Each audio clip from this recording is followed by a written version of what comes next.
Mega డిఎస్సిపై Lokesh good news. అసెంబ్లీలో వెల్లడి. ఏపీలో కూటమి గత ఎన్నికల్లో ఇచ్చిన మెగా డిఎస్సి హామీ ఇప్పటి వరకు అమలు కాలేదు. కూటమి ప్రభుత్వం అధికారంలోకి రాగానే కేబినెట్లో మెగా డిఎస్సి ద్వారా టీచర్ ఖాళీల భర్తీపై సీఎం చంద్రబాబు సంతకాలు కూడా చేశారు. అయినా ఇప్పటి వరకు ఆ హామీ అమలు కాలేదు. దీంతో అభ్యర్థులు ఆశగా ఎదురు చూస్తున్నారు. వీరికి ఇవాళ మరోసారి విద్యా మంత్రి నారా లోకేష్ అసెంబ్లీ వేదికగా కీలక హామీ ఇచ్చారు.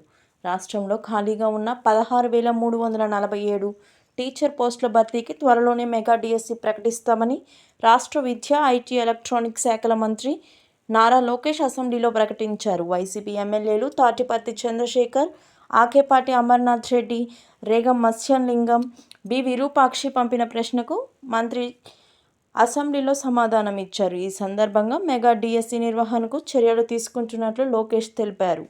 వచ్చే విద్యా సంవత్సరం ప్రారంభమయ్యే నాటికి టీచర్ల ఖాళీలు భర్తీ చేయాలని సీఎం చంద్రబాబు చెప్పిన నేపథ్యంలో లోకేష్ ఈ ప్రకటన చేశారు.